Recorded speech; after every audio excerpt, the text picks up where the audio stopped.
یہ لوگ عام طور پر سائنس اور ترقی اس کا بہانہ بناتے ہوئے نظر آتے ہیں کہ مذہب سائنس میں رکاوٹ ہے، مذہب ترقی میں رکاوٹ، سائنس مذہب کو ریکمینڈ نہیں کرتی۔ کسی بھی چیز کا بنانے والا اس چیز کی سمجھ سے باہر ہوتا ہے، تو کائنات کا بنانے والا کائنات کی سمجھ سے باہر ہے۔ آئیے اس پہ بات کیجئے۔ علم کی تعریف میں بھی ان لوگوں کو سخت غلطی لگی۔ یہ کہتے ہیں جی یہ سائنس علم ہے، نہیں، انسان کی زندگی کے مقصد کو سمجھنا اور اس مقصد کو حاصل کرنا اور اچیو کرنا، یہ علم ہے۔ جائیں گھر بیٹھ کے سوچیں ٹھنڈے دل سے، جذبات میں نہ آئیں۔ الہاد کی جب بنیاد اٹھتی ہے نیچے سے اوپر تو خشت اول آزاد خیالی اسلام کے بنیادی اصولوں کو متزلزل کرنے کے لیے جو 1400 سال سے امت نے اصول فقہ مرتب کیے ہوئے تھے، ان کا توڑ کرنے کے لیے دشمنان اسلام نے، مستشرقین نے اور ملحدین کے ایجنٹس نے میزان قائم کر دیے، اور پرانے طے شدہ مسائل جن پر بطور خاص ائمہ اربعہ کا بھی اتفاق اور اتحاد ہو چکا ہو، ان کو متزلزل کرنے کی کوشش کرنا اور بہانہ اجتہاد کا بنانا، یہ آزاد خیالی ہے، یہ الہاد کی خشت اول ہے۔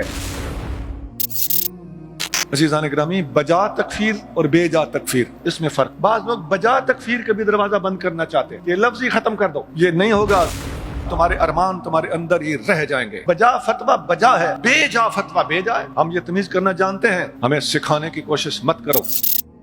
مرزا قادیانی کے الفاظ بھی ایسے ہی ہیں۔ وہ اپنی کتابوں میں لکھتا ہے کہ ان لوگوں نے انسانی ہمدردی کا ایک لفظ بھی نہیں پڑھا، یہ خواہ مخواہ مرتد اور کافر قرار دے دیتے ہیں۔ یہ تمہاری ساری باتیں مرزا قادیانی سے چرائی ہوئی باتیں۔ پہلے آپ کو سمجھ نہیں آئے گی کہ الہاد کا مخالفت بخاری سے کیا تعلق ہے۔ یہ اسلام کی بنیادوں کو متزلزل کرنے کی ایک سازش ہے کہ مختارات جو ہیں اسلام کے اور مختار ترین کتب ہیں یا سب سے بڑے بڑے راوی ہیں، حضرت ابو ہریرہ رضی اللہ عنہ کی مخالفت کرتا ہو جس بندے کو دیکھو سمجھ جاؤ کہ ملحدین کا اعلی کار ہے، یہ اسلام کی عمارت گرانا چاہتا ہے۔